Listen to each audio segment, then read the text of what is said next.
Praise be to God. எங்களை அதிகமாக நேசிக்கிற எங்களை அன்பின் பரம தகப்பனே, இந்த கிருபையான கர்த்தாவே, காலை விளைக்காய் மக்கள் நாங்கள் நன்றி செலுத்துகிறோம். இந்த காலை விளையிலும் மை துதித்து பாடி ஆராதித்து இந்த நாளிலே நாங்கள் தியானிக்கும்படியாக கர்த்தர் எங்களுக்கு கொடுக்கிற வார்த்தைக்கு நேராக கடந்து போகவும், உங்களுடைய வார்த்தைகள் எவ்வளவு உண்மை உள்ளவளாய் இருக்கிறது என்பதை கர்த்தாவே அப்பா சாட்சிகளின் மூலமாய் மகிமைப்படுத்த கர்த்தர் உதவி செய்யும்படியாய் ஜெபிக்கிறோம். இயேசுவின் நாமத்தில் ஜெபிக்கிறோம் எங்கள் ஜீவனுள்ள நல்ல பிதாவே. ஆமேன், ஆமேன், ஆமேன். ஒரு தாய் தேற்றுவது போல் என் நேசர் தேற்றுவார். ஒரு தாய் தேற்றுவது போல் என் நேசர் தேற்றுவார். அல்லேலூயா, அல்லேலூயா, அல்லேலூயா, அல்லேலூயா. மார்போடு அணைப்பாரே, மனக்கவலை தீர்ப்பாரே. மார்போடு அணைப்பாரே, மனக்கவலை தீர்ப்பாரே. ஒரு தாய் தேற்றுவது போல் என் நேசர் தேற்றுவார். ஒரு தாய் தேற்றுவது போல் என் நேசர் தேற்றுவார். அல்லேலூயா, அல்லேலூயா, அல்லேலூயா, அல்லேலூயா.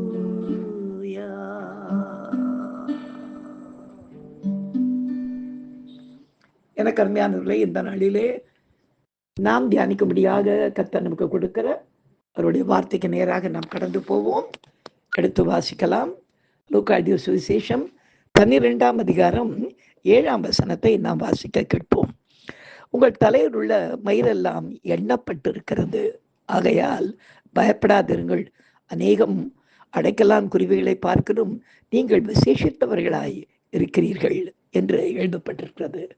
எனக்கு அருமையானவர்களே, எந்த ஒரு மனுஷனாலும் எந்த ஒரு மனுஷனாலும் தலைமயிரை எண்ண முடியாது. ஆனால் வேதம் என்ன சொல்கிறது பாருங்களேன். இந்த வசனத்தில் நமது தலைமயிரையும் அடைக்கலான் குருவிகளையும் குறித்து கர்த்தர் கம்பேர் பண்ணி பேசுகிறார். அதாவது மிகவும் குறைந்த விலைக்கு வாங்கக்கூடியதும் 2 காசுக்கு 5 அடைக்கலான் குருவி என்றால் 1 காசுக்கு 2 என்றால் 1 இலவசமாய் கொடுக்கப்படுகிறதை போல எழுதப்பட்டிருக்கிறது. அப்படி இருக்கும் பொழுது மிக குறைந்த விலைக்கு வாங்கக்கூடியதும் மனுஷர்களது ஆதரவை அதிகமாக நாடுகிற ஒரு பறவை இனம் என்று இந்த பறவைகளின் ஆராய்ச்சி இதை சொல்கிறது. இங்கிலீஷ்ல இதை ஸ்பாரோ என்று சொல்வார்கள். இது வீடுகளிலே கூட அதிகமாக வளர்க்கப்படுவது உண்டு. வீடுகளில் தான் அதிகமாய் வளர ஆசைப்படும். எனவே இத்தகைய அடைக்கலான் குருவிகளில் ஒன்றாகிலும் தேவனால் மறக்கப்படாமல் இருக்கிறது என்று சொல்லுகிற நம்முடைய வேதம் நமது தலைமயிரை கூட அதை விட விசேஷமாக நினைத்து எண்ணி வைத்திருப்பதால் அவரது சித்தம் இல்லாமல் அதில் ஒன்று கூட தரையில் விழுந்து போகாதாம். இப்படியாக நம்மை காப்பாற்ற நாம் எந்த வகையில் விசேஷித்தவர்கள் என்று எண்ணும் போது மிகவும் ஆச்சரியமாக இருக்கிறது அல்லவா? கர்த்தருடைய நாம மாத்திரம் இந்த வசனத்துக்காக கோடி கோடியாய் மகிமைப்படுவதாக. இதை உறுதி செய்யும் வகையில் நடந்த ஒரு வேடிக்கையான சம்பவத்தை நான் சொன்ன பதிலையும் இந்த நாளிலே சாட்சியாக கேட்போமா? கர்த்ததாமே இந்த சாட்சியின் மூலமாய் மகிமைப்படுவாராக. எனக்கு நண்பர்களே, நான் சுகவீனமான வேளையிலே முதலாக என்னை சந்தித்த ஒரு டாக்டர் இப்படி ஒரு உயிரோடு இல்லை.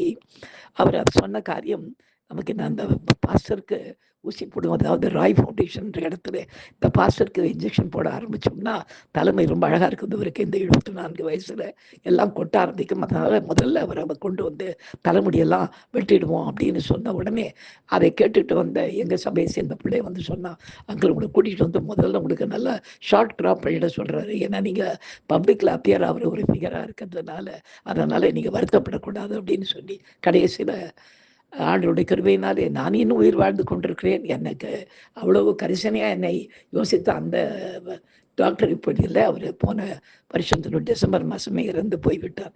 எனக்கு அருமையானவர்களே, அப்படி என்ன போய் கூட்டின்னு போய் இன்ஜெக்ஷன் போடும்போது அப்போ டாக்டர் சொன்னாங்க கொஞ்சம் முடியெல்லாம் கொட்டுன்னு. அதாவது சபையில் எல்லாருக்கும் என்னன்னா 74 வயதாகியும் நான் நிறைய தலைமையிலோடு இருக்கிறேன் அப்படின்ற ஒரு யோசனை இருக்கும்போது கொஞ்சம் அங்கங்கே கொஞ்சம் முடி லேசாக கொட்ட ஆரம்பிச்ச உடனே நிறைய பேர் வருத்தப்பட்டு அதை பெரிய வருத்தமாக இருந்துட்டு சொன்னேன் உயிர் போகாமல் கத்தர் காத்து கொண்டிருக்கிறார், தலைமையெல்லாம் எண்ணப்பட்டிருக்குது என்றே சொல்லப்பட்டிருக்கிறது, அதனால ஒன்றும் கவலைப்படாதீங்க, திரும்பவும் எல்லா தலைமையெல்லாம் எனக்கு முளைக்கும் அப்படின்னு சிரிச்சுக்கிட்டே போயிட்டாங்க. சபையார் எல்லாரும் பாஸ்டர் நீங்கள் சொன்னபடி நடக்கும் அப்படின்னு சொல்லிட்டு இப்பொழுது ஆண்டுடைய பெரிதான கருவினாலே எல்லாம் எனக்கு கொடுக்க வேண்டிய அந்த ட்ரீட்மெண்ட் எல்லாம் அவங்க நிறுத்திட்டு வெறும் மாத்திரைகளின் மூலமாக நம்ம ட்ரை பண்ணுவோம், வேற கொண்டு அவருக்கு தேவையில்லைன்னு நினைக்கிறேன், நல்லா இருக்கிறார் பாஸ்டர் அப்படின்னு சொல்லி என்னை வீட்டுக்கு அனுப்பின பிற்பாடு கடன்று தலைமை முளைக்க ஆரம்பிச்சது. அது மட்டும் இல்லை, எண்ணப்பட்டிருக்குது என்று சொல்லப்பட்ட வார்த்தையின்படி முளைத்தது மட்டும் இல்லாமல் கருப்பாக முளைக்க ஆரம்பித்த உடனே சகல நிறைய பேர் என்னை கூப்பிட்டு கிண்டல் பண்ண ஆரம்பிச்சுங்க. ஏன்னா பாஸ்டர் பைபிளில் இருக்கிற ஒவ்வொரு வசனமும் உங்கள் வாழ்க்கையிலே அப்படியே நிறைவேறும் போல இருக்குது அப்படின்னு சொன்னேன். என் வாழ்க்கையில் மட்டும் இல்லை, எல்லார் வாழ்க்கையிலும் அந்த வசனங்கள் அப்படியே நிறைவேறும். ஏன்னா அது மனுஷனுடைய வார்த்தை அல்ல, தேவனுடைய வார்த்தை என்று அந்த நாளிலே சாட்சி கொடுக்கும்படியாக கர்த்தர் கிருபை செய்து இன்றைய வரையிலே கர்த்தர் என்னை ஜீவனோடு காத்து என்னை வழிநடத்தி வருகிறார். கர்த்தருடைய நாம மாத்திரம் இந்த சாட்சியின் மூலமாய் மகிமைப்படுவதாக நாம் ஜெபிக்கலாம். எங்களை அதிகமாய் நேசிக்கிற எங்கள் அன்பின் பரம தகப்பனே, ஒன்றுக்கு உதவாத குட்டி போகிற தலைமையிலெல்லாம் கூட நீர் எண்ணி வைத்திருக்கிறீர். உடைய சித்தம் இல்லாமல் ஒன்று கூட தரையிலே விழாது என்று நீர் எங்களுக்கு வாக்கு கொடுத்திருக்கும் பொழுது எங்களுடைய ஜீவன் உடைய கரங்களிலே எத்தனை விசேஷமாக இருக்கிறதற்காய் உமக்கு நாங்கள் நன்றி செலுத்துகிறோம் ராஜா. இம்மட்டும் எங்கள் ஒவ்வொருவரையும் காத்த தேவன் ஐயா, உடைய கிருபையினாலே எங்களை ஒவ்வொரு நாளும் போஷித்து வழிநடத்துகிற எங்கள் தேவன் கத்தாவே, அடைக்கலான் குருவிகளை பார்க்கணும் நாங்கள் விசேஷித்தவர்கள் என்று எங்களை சொல்லி இருக்கிறீர் கத்தாவே. அப்படியாக உமது சாயலிலே உமது ரூபத்தின்படியும் சாயலின்படியும் உண்டாக்கப்பட்ட எங்களை ஒவ்வொரு நாளும் வழிநடத்த கத்த நீர் போதுமானவராக இருக்கிறதற்காய் உமக்கு நன்றி செலுத்துகிறோம். தொடர்ந்து எங்களை நடத்தும் நாமத்தை மகிமைப்படுத்திக் கொள்ளும், ஆசீர்வதியும்பா. இயேசுவின் நாமத்தில் ஜெபிக்கிறோம் எங்கள் ஜீவனுள்ள நல்ல பிதாவே, ஆமென். ஹல்லேலூயா, ஹல்லேலூயா, ஹல்லேலூயா. God bless you. Thank you.